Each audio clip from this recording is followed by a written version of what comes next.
আমি উবু হয়ে বসে তার পায়ে তেল মালিশ করতে আরম্ভ করলাম। তখন আমার পরনে ছিল শুধু ম্যাক্সি। একদিকে আমি তেল মালিশ করছিলাম, অন্যদিকে শ্বশুর পেপার পড়ছিলেন। মাঝে মাঝে পেপারের আড়াল থেকে আমায় দেখছিলেন। আমি পল্লবী। প্রায় 1 বছর আগে আমার বিয়ে হয়েছিল। আমার স্বামী সেনায় কাজ করেন, যার ফলে তার নিযুক্তি সীমান্তে হয় এবং সেখানে তার পক্ষে পরিবার নিয়ে থাকা সম্ভব হয় না। আমার স্বামী পিতামাতার একক সন্তান, তাই আমায় আমার শ্বশুর শাশুড়ির সাথে শ্বশুর বাড়িতেই বাস করতে হয়। বর্তমানে আমার 25 বছর বয়স। বিয়ের প্রথম কয়দিন আমাদের অনেক ভালো সময় কেটেছে। আমার স্বামী আমাকে অনেক আদর করত, সময় দিত। কিন্তু স্বামী চাকরিতে যাওয়ার পর থেকে দিনের পর দিন সন্ন্যাসিনীর জীবন কাটাতে আমার খুবই কষ্ট হচ্ছিল। কিন্তু আমার পক্ষে সহ্য করা ছাড়া আর কোনো উপায় ছিল না। বিয়ের পর শ্বশুরবাড়িতে গিয়ে প্রথম সাক্ষাতেই আমার সন্দেহ হয়েছিল। আমার শাশুড়ি মায়ের চেয়ে শ্বশুর বাবার বয়স অন্তত 10 বছর কম। বাবা যথেষ্ট দৃঢ়ভাবে তার স্বাস্থ্য ধরে রেখেছেন, সেখানে শাশুড়িমা বার্ধক্যে পা দিয়ে ফেলেন। বাড়িতে নতুন আসার কারণে আমি কাউকেই আমার মনের সন্দেহ প্রকাশ করতে পারিনি। কিছুদিন বাদে আমি জানতে পারলাম আমার শাশুড়িমার দ্বিতীয় বিবাহ হয়েছে। তার প্রাক্তন স্বামীর সন্তান আমার বর। সেই ভদ্রলোক প্রায় 20 বছর আগে গত হয়েছেন। তখন অভাবের সংসার সামলানোর জন্য শাশুড়িমা গৃহশিক্ষকতা আরম্ভ করেছিলেন। ওই সময় উনি নিজেরই এক ছাত্রের প্রেমে পড়ে তার সাথে বিবাহ বন্ধনে জড়িয়েছিলেন এবং সেই ছাত্রই বর্তমানে আমার শ্বশুর। শ্বশুর খুবই মিশুক এবং সব সময় হাসি মুখে কথা বলেন। সেজন্য প্রথম থেকেই আমার ওনাকে খুবই ভালো লাগত। শ্বশুর বিনয় এবং আমার সাথে বন্ধুর মতোই মিশতেন এবং ঠাট্টা ইয়ার্কিও করতেন। আমার মনে হচ্ছিল শাশুড়ি শ্বশুরের চেয়ে বয়সে যথেষ্টই বড় এবং শিক্ষিকা হওয়ার কারণে তার ব্যবহার যথেষ্টই গাম্ভীর্যে ভরা। তাই সময়ের সাথে শ্বশুর এবং শাশুড়ির মনের মিলটাও দিন দিন যেন কমে যাচ্ছিল। ফুলশয্যার দিন আমি প্রথমবার বিনয়ের আচরণ দেখে সত্যি ভয় পেয়ে গিয়েছিলাম। সেদিন প্রথম রাতেই অনেক কিছু ঘটে যায়, যার ফলে আমি ভালো করে হাঁটতে পারছিলাম না। যদিও বিলের আগেই আমার খুড়তুতো ভাই আমার সাথে অনেক সময় কাটিয়েছে, যে কারণে ষোলশয্যার সাথে বেশি সমস্যা হয়নি। আমার সাথে প্রায় মাসখানেক সময় কাটানোর পর বিনয়কে আবার চাকরিতে যোগ দিতে হলো। তখন বাড়িতে শ্বশুর, শাশুড়ি আর আমি থেকে গেলাম। সেনার চাকরির অর্থ হলো বিনয় কবে আবার ছুটি পাবে আর বাড়ি ফিরবে তার ঠিক ঠিকানায় নেই। স্বামী ছাড়া কিভাবে আমাদের দিন কাটতে লাগলো তার কোনো হিসেব নেই। প্রায় দিন রাতে ঘুমানোর সময় এপাশ ওপাশ করে শুয়ে থাকি। মনের মধ্যে কেমন যেন একটা অনুভূতি হয়। বিয়ের সময় থেকে আমি ক্রিম দিয়ে নিয়মিত চুল কেটে রাখতাম। বন্ধুরা বুঝেছ তো কি বলেছি? যাই হোক, বিনয় চলে যাবার পর আমাকে দেখার কেউ ছিল না, তাই চুল কাটার আর প্রয়োজনও ছিল না। যদিও আমার চুলের ঘনত্ব কম, খুবই পাতলা এবং রেশমের মতো নরম, তাও সঠিক রক্ষণাবেক্ষণের অভাবে বেশ ঘন হয়ে গিয়েছিল। আমার পোশাক পরা নিয়ে শ্বশুরবাড়িতে কোনো বিধিনিষেধ নেই। আমি বাড়িতে সিল্কের হালকা শাড়ি আর ব্লাউজ পরে থাকি। তাছাড়া অন্য যে কোনো পোশাকেই আমায় খুব মানায়।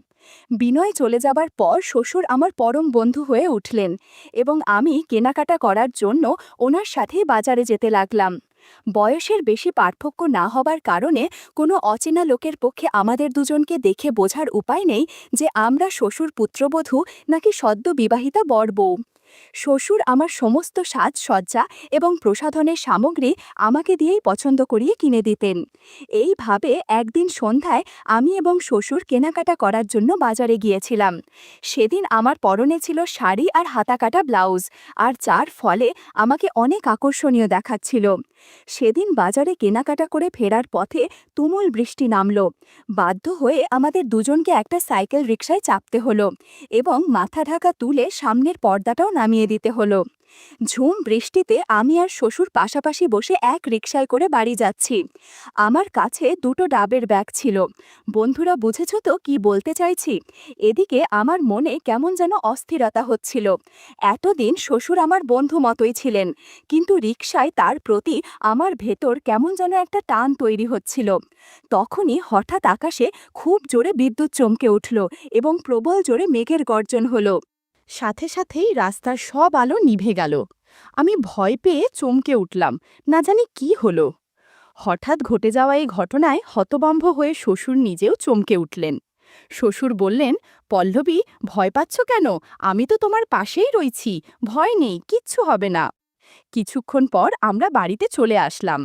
রিকশা থেকে নামার সময় খেয়াল করলাম শ্বশুর আমার দিকে আর চোখে তাকাচ্ছে। বৃষ্টির কারণে আমার অনেক কিছু আবছাভাবে বোঝা যাচ্ছিল। আমি বিষয়টি বুঝতে পেরেও কিছুই বললাম না। বাড়ি ফেরার পর আমি পোশাক পাল্টানোর পর হাত মুখ ধোবার জন্য বাথরুমের দিকে এগুলাম।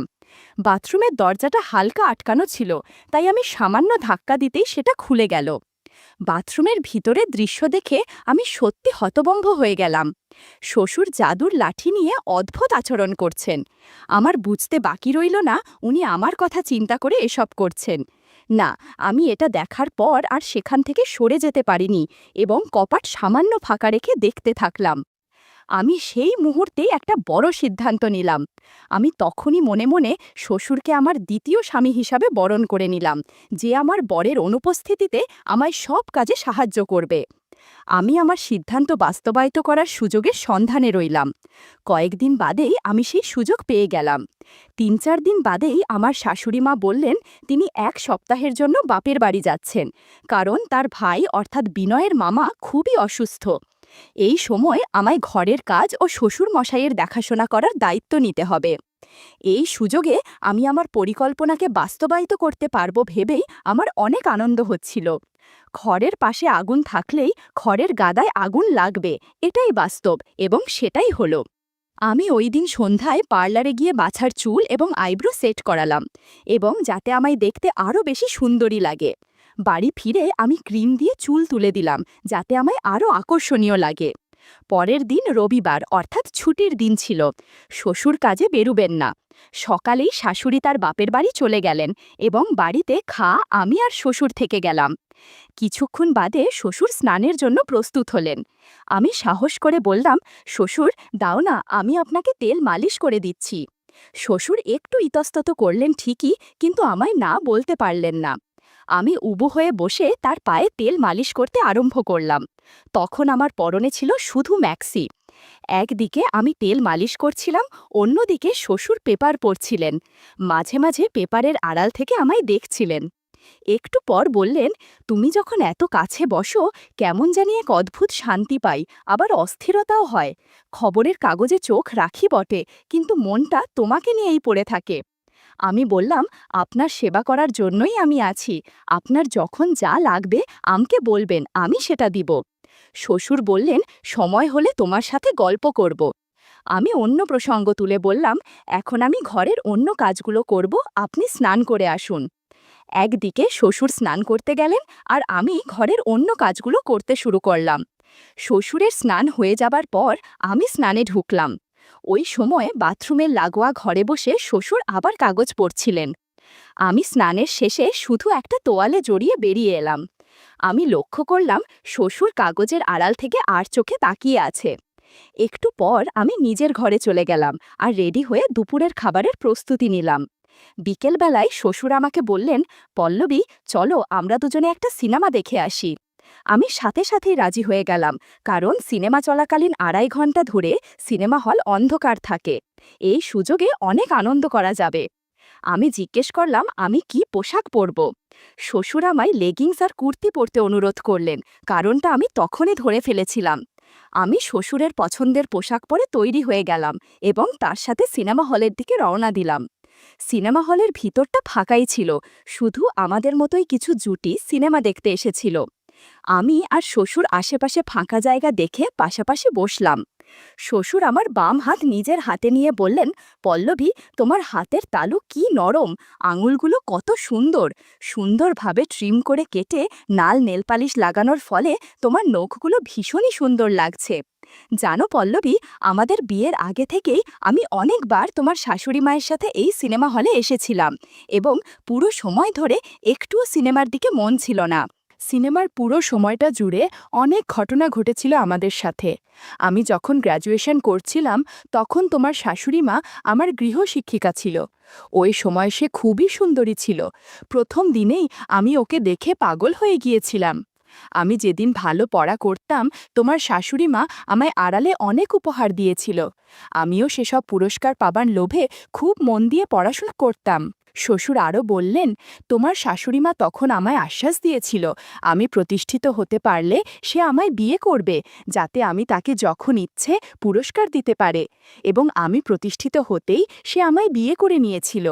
তারপর টানা ১৫ বছর ধরে দিনের পর দিন শাশুড়িমা আমাকে অনেক পুরস্কার দিয়েছে, কিন্তু ২ বছর আগে থেকেই ওর মধ্যে পরিবর্তন আসতে শুরু করে। এখন আমি পুরস্কার চাইলে সে দেয় ঠিকই, কিন্তু সে মন থেকে দেয় না। তাই আমাদের মধ্যে ধীরে ধীরে দূরত্ব বাড়তে থাকে। অথচ দেখো, আমার তো সবে ৩৭ বছর বয়স, এবং তুমি নিজেও বুঝতে পেরেছ। তাই আমি প্রায় প্রতিদিন একাকিত্ব অনুভব করি। তুমি আসার পর থেকে মনের কল্পনায় তোমায় বসিয়ে নিয়েছি। শ্বশুরের কথা আমি অনেকটা ইমোশনাল হয়ে পড়লাম। এদিকে সিনেমা হলে অন্ধকার হয়ে এসেছে, শীঘ্রই সিনেমা শুরু হবে। শ্বশুর পপকর্নের প্যাকেট থেকে পপকর্ন খেতে শুরু করলেন। আমি মুচকি হেসে বললাম, শ্বশুর মশাই, আপনার মনে আছে কি আপনি একদিন আমায় দোকানে নিয়ে গিয়ে নিজে পছন্দ করে এই দামি জামার সেটটা কিনে দিয়েছিলেন? তখন কি ভাবতে পেরেছিলে কোনো একদিন আপনার সাথেই এই জামা পরে সিনেমা দেখতে আসব? শ্বশুর মশাই দুটো পপকর্ন হাতে নিয়ে বললেন, না পল্লবী, আজ যেটা বাস্তব সেদিন সেটা স্বপ্নেও কল্পনা করতে পারিনি। শ্বশুর মশাই একদিকে পপকর্ন খাচ্ছেন, অন্যদিকে আমি কোল্ড ড্রিঙ্কসের বোতল ধরে আছি। সিনেমা দেখার মাঝে আমরা অনেক আনন্দ করেছি। ঘণ্টাখানেক পর সিনেমা শেষ হলো। হলের লাইট জ্বালানোর সাথে সাথে লক্ষ্য করলাম অন্যান্য কাপল যারা সিনেমা দেখতে এসেছিল তারা সবাই কম বেশি অগোছালো হয়ে গেছে। সবাই নিজেদের গুছিয়ে সিনেমা হল থেকে বেরিয়ে এলো। আমরাও তার ব্যতিক্রম নই। সিনেমার শেষে আমরা দুজনে ভালো হোটেলে রাত্রিভোজন করে বাড়ি ফিরে এলাম।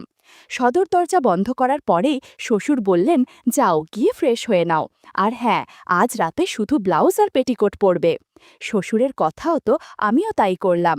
শ্বশুর বললেন, তোমার পোশাক দিন দিন টাইট হয়ে যাচ্ছে। বিনয় বিদেশ থেকে এসে যদি বলে ঢিলেঢালা পোশাকগুলো এরকম হলো কিভাবে, তখন কি উত্তর দিবে? আমি বললাম, এসব নিয়ে এখন ভাবতে হবে না, বলবো শ্বশুর শাশুড়ি অনেক যত্ন করেছে তাই এরকম হয়েছে। শ্বশুর হেসে বললেন, তুমি যা ভালো মনে করো, চলো এবার আমার ঘরে। এত তাড়াতাড়ি আমার ঘুম আসবে না, তোমার সাথে ঘণ্টাখানেক গল্প করব, তাছাড়া তোমার শাশুড়ি ফিরে আসলে আর গল্প করতে পারবো না। আমি ব্লাউজ আর পেটিকোট পরে শ্বশুরের রুমে গেলাম। অনেক কথা বলেছিলাম সে রাতে। শ্বশুরও অনেক কথা বলেছিলেন, যেন মনে হচ্ছিল এটাই তার কাছে শেষবার। আজ রাতে আমার মনটা খুবই খারাপ লাগছিল। সব সময় মনে হচ্ছিল এটাই বোধহয় শেষবারের মতো আমি শ্বশুরের সাথে গল্প করছি, কারণ পরের দিন সকালেই শাশুড়ি ফিরে আসবেন। ওনার উপস্থিতিতে শ্বশুরকে আমি আর কোনোদিন কাছে পাব না। পরের দিন শ্বশুর কাজে বেরিয়ে যাবার পরে শাশুড়িমা বাড়ি ফিরলেন। আমার দিকে চেয়ে মুচকি হেসে পোশাক বদলানোর জন্য ঘরে ঢুকে গেলেন। তবে তার চাউনি এবং হাসি আমার কেমন যেন রহস্যময় মনে হলো। কিছুক্ষণ বাদে শাশুড়ি পোশাক পরিবর্তন করে মুখ হাত পা ধুয়ে ঘরে এসে বসলেন এবং চা জল খাবারের পর আমায় বললেন, কিরে পল্লবী, ৭ দিন কেমন কাটালি? সব ঠিক আছে তো? তোর কোনো অসুবিধা হয়নি তো? তোর শ্বশুরের ভালো করে সেবা করেছিলি তো? আমি হেসে বললাম, হ্যাঁ শাশুড়ি, সব ঠিক আছে। ৭ দিন আমি আর শ্বশুর খুবই ভালো সময় কাটিয়েছি, কোনো অসুবিধা হয়নি। মামা শ্বশুর এখন ভালো আছেন তো? শাশুড়ি হেসে বললেন, হ্যাঁ রে, তোর মামা শ্বশুর এখন ভালো আছে। তারপর যে কথাটি বললেন সেটা শুনে আমার মাথা ভোঁ ভোঁ করে ঘুরে গেল। শাশুড়ি হেসে জিজ্ঞেস করলেন, হ্যাঁ রে, তোর শ্বশুর তোকে কষ্ট দেয়নি, মানে তোর ব্যথা লাগেনি তো? শাশুড়ি এ আবার কি প্রশ্ন করছে? সে মনে মনে কি ভাবছে? তাহলে সে কি আমার আর শ্বশুরের গত ৭ দিনের কীর্তি সব বুঝতে পেরে গেছে? ছি ছি, সে কি ভাবছে? আমি থতমত খেয়ে যেন বোবা হয়ে গিয়েছিলাম। শাশুড়ি আবার বললেন, শোন পল্লবী, আমি সব জানি এবং সব বুঝতে পেরেছি। আমি নিজেই এটা চেয়েছিলাম। আমার বয়স হয়েছে, একসময় পারলেও আমি তোর শ্বশুরকে আর এখন উপহার দিতে পারি না। বিয়ের ১ মাস পর থেকে কাজে যোগ দেবার ফলে বিনয় বাড়িতে থাকতে পারেনি। স্বামী ছাড়া মেয়েদের কেমন অনুভূতি হয় আমি সেটা বুঝতে পারি, আর ইচ্ছে করেই ১ সপ্তাহের জন্য বাপলের বাড়ি গিয়েছিলাম, যাতে আমার অনুপস্থিতিতে তুই আর তোর শ্বশুর কাছে আসতে পারিস। তোর ক্লান্ত মুখ দেখে বোঝা যাচ্ছে কাল রাতে কি কি হয়েছে। তুই ভয় পাস না, আমি ভীষণ খুশি হয়েছি। শাশুড়ির কথা শুনে লজ্জায় আমার মুখ চোখ লাল হয়ে যাচ্ছিল। আমার মনে হচ্ছিল আমি যেন শাশুড়ির হাতে চুরির দায়ে ধরা পড়ে গেছি। আমি শাশুড়ির চোখের দিকে তাকাতেও পারছিলাম না, কোনো কথাও বলতে পারছিলাম না। তবে তার বাপের বাড়ি যাওয়াটা যে উদ্দেশ্য প্রণোদিত ছিল সেটা জেনে আমার ভিতর ভিতর খুব আনন্দ হচ্ছিল। সারা দিন আমি লজ্জায় শাশুড়ির সাথে আর কথাই বলতে পারিনি। সন্ধ্যায় শ্বশুরবাড়ি ফেরার পর শাশুড়ি তাকে হেসে বললেন, "কি গো, কেমন আছো? আমার এই ছোট্ট বৌমাকে কষ্ট দাওনি তো?" শাশুড়ির কথায় শ্বশুরও থতমত খেয়ে কোনো উত্তর দিতে পারেননি। রাত্রিভোজনের পর শ্বশুর ও শাশুড়ি নিজেদের ঘরে চলে গেলেন এবং আমি আমার ঘরে ঢুকে পড়লাম। আমার মধ্যে অস্থিরতা হতে শুরু করেছে। আসলে গত ৭ দিন ধরে যা পেয়েছি তা হঠাৎ করে বন্ধ হয়ে যাওয়ায় ঘুম হচ্ছিল না। কিছুক্ষণ বাদে আমার ঘরের দরজায় টোকা পড়ল। আমি ঘরের বাহিরে বেরিয়ে দেখলাম শাশুড়ি দাঁড়িয়ে আছেন। উনি আমায় বললেন, "পল্লবী, এখনই আমার ঘরে আয় তো, একটা বিশেষ দরকার আছে।" আমি শাশুড়ির সাথে ওনার ঘরে ঢুকলাম। শাশুড়ি হেসে বললেন, "শোন, একবার দুজকে মিলিয়ে দেবার পর আর তাদের আলাদা রাখা উচিত হবে না। তাই আমি নিজের চোখে তোদের গল্প করা দেখতে চাই।" শাশুড়ির কথা শুনে আমি এবং শ্বশুর কারুরই বুঝতে দেরি হয়নি ওনার এই কথা বলার কী উদ্দেশ্য। আমি বললাম, "শাশুড়িমা, আপনিও আমাদের সাথে গল্প করুন, দেখবেন অনেক ভালো লাগবে।" সেদিন রাতে আমরা ৩ জন অনেক গল্প করেছি, অনেক চেঁচামেচি করেছি। সেদিনের পর থেকে আমি প্রতি রাতেই শ্বশুর আর শাশুড়ির ঘরে যেতাম। মাঝে মধ্যে শাশুড়ি আমার ঘরে আসতেন। কোনো দিন তো ৩ জনে রান্নাঘরেও গল্প করেছি। এসব কিছু যেন আমাদের প্রতিদিনের কাজের মতো হয়ে গেছে।